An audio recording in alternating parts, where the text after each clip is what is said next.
Hey there, incredible listeners. Welcome to the Peter and Lyly Podcast, your warm, cozy corner for learning English naturally while transforming every part of your life. I'm Lyly, and my heart is absolutely soaring to have you with us today. Whether you're tuning in for the first time or you're part of our amazing podcast family, we're beyond excited to share this journey with you. Yo, Lyly, you're bringing all the energy today. I'm Peter, your co-host, and I'm pumped to be here with you all. We've got a truly special episode lined up, so grab a comfy spot, maybe a snack, and let's dive into something that could change the way you chase your dreams. Oh, Peter, you know I'm all about that vibe. So let me kick things off with a big question for you and for all our listeners out there.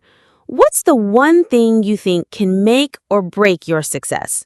I'm talking about mastering English, getting fit, or chasing that dream you've been holding on to forever. What's the secret ingredient?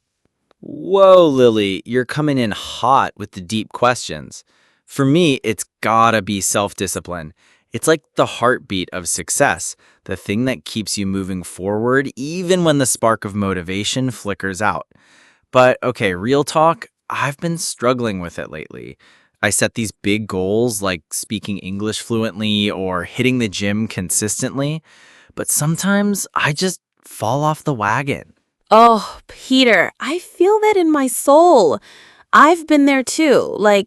I'll plan to study English every night or eat healthier, but then life happens. Work piles up, stress creeps in, and suddenly I'm binging my favorite show with a bowl of ice cream instead of practicing vocabulary. It's like, Lyly, where's your willpower? The ice cream betrayal. I know that struggle all too well. For me, it's my fitness goals. I'll promise myself I'll run every morning, but then my bed feels so cozy and I'm like, I'll start tomorrow. That tomorrow excuse is my worst enemy. Oh, the tomorrow trap is real. But you know what? That's exactly why we're diving into self-discipline today. It's the key to turning those big dreams, whether it's speaking English like a native or getting in the best shape of your life, into reality. We're going to unpack how to build that ironclad discipline and keep the fire burning even when life tries to throw you off course. Absolutely, Lyly. This episode is all about giving you practical, game-changing tips to stay disciplined in your English learning and beyond.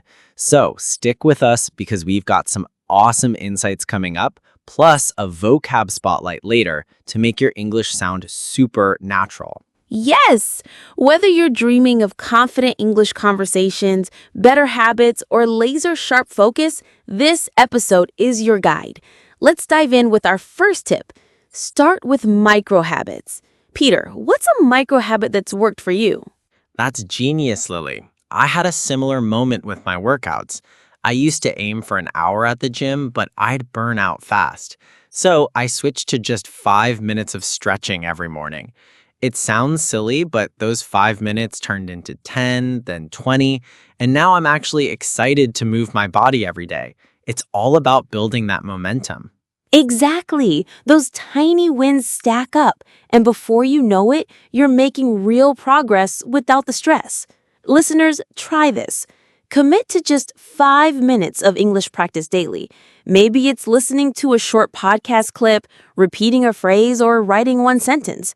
Over time, those minutes add up, and you'll feel so proud of how far you've come. I love how James Clear talks about this in Atomic Habits. He says to make the habit so small you can't fail. Like so easy you'd feel silly skipping it. That's how you build consistency, and consistency is the secret sauce to self-discipline. Nods enthusiastically. Consistency is everything. Once those micro habits become part of your routine, they're like second nature. It's like brushing your teeth. You don't debate it, you just do it. Okay, let's move to our second tip. Focus on systems, not just goals. Goals are awesome, but they're only half the story. I've made this mistake so many times. I'd set a goal like, I want to be fluent in English by next summer. But I'd get discouraged because I didn't have a clear plan.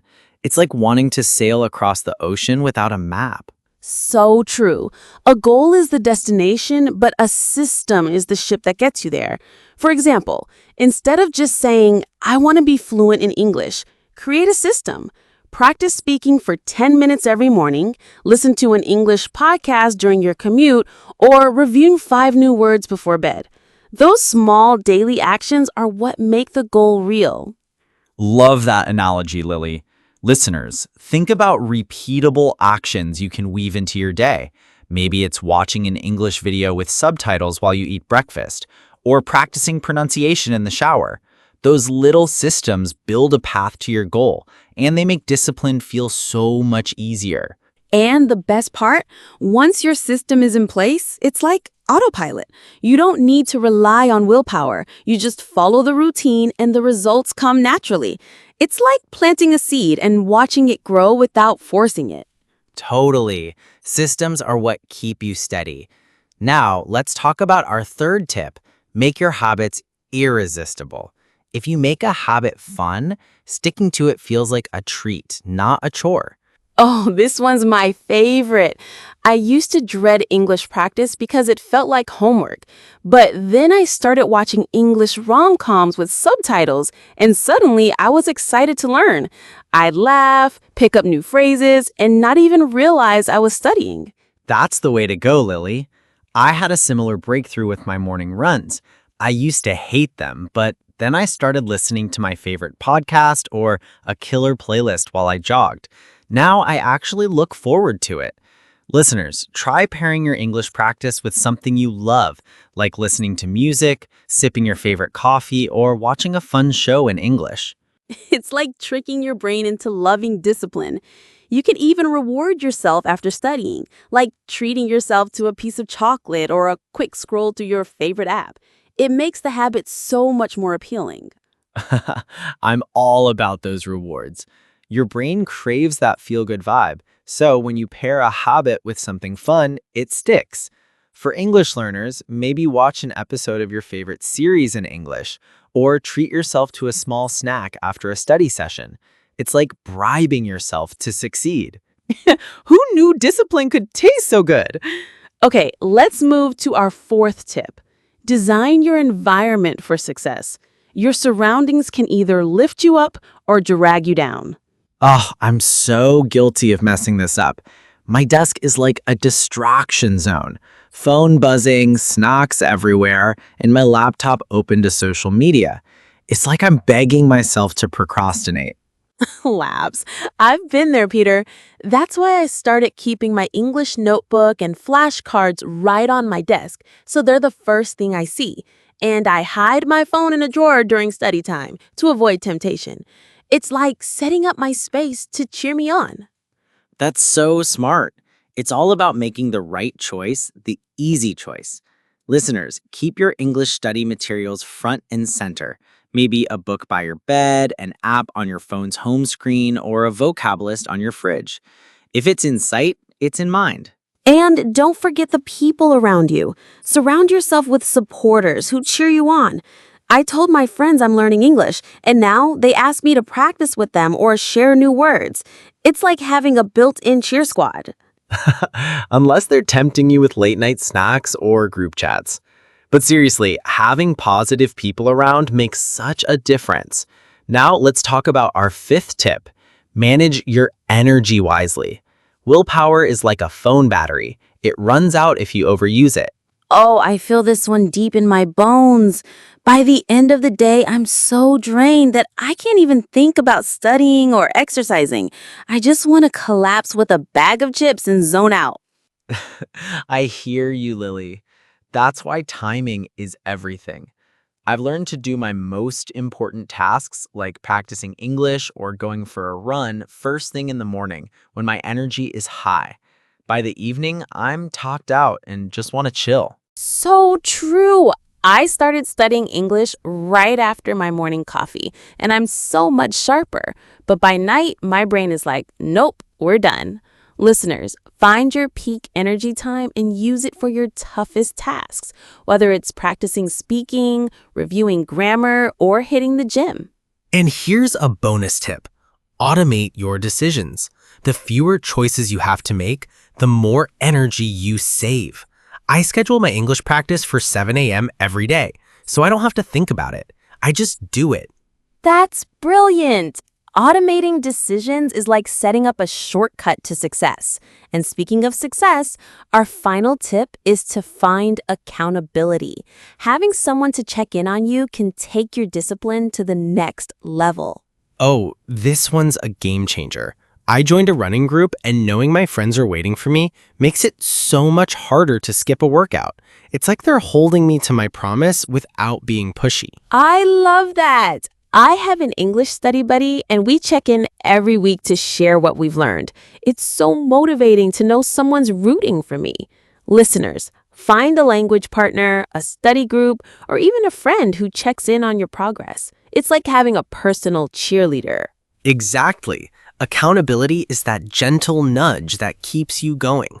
Whether it's a friend, a family member, or a community, having support makes discipline feel so much easier. All right, let's dive into our vocab spotlight. Let's break down some intermediate level words to make your English shine. First, momentum, the force that keeps you moving forward. Like, daily practice gave her the momentum to ace her English test. Next, irresistible, something so appealing you can't resist it. Like, this English podcast is so fun, it's irresistible. Then we have sabotage, to ruin or disrupt something, as in procrastination can sabotage your goals. Also, willpower, the strength to control your actions, like he used his willpower to study every morning. And finally, accountability, being responsible to someone for your actions, as in her study group gave her accountability to keep learning. Try using these words in your conversations or writing to make them stick. Practice them in sentences, share them with a friend, or write a short story. It's the best way to make them yours. Wow, Lyly, those words are pure gold. Thanks for breaking them down. All right, listeners, we're wrapping up this heartfelt episode of the Peter and Lyly podcast. Lyly, I'm feeling so inspired right now. Me too, Peter.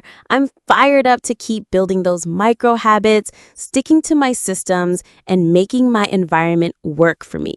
Listeners, you've got this. Keep those tiny steps going. Make your habits fun and surround yourself with people who lift you up.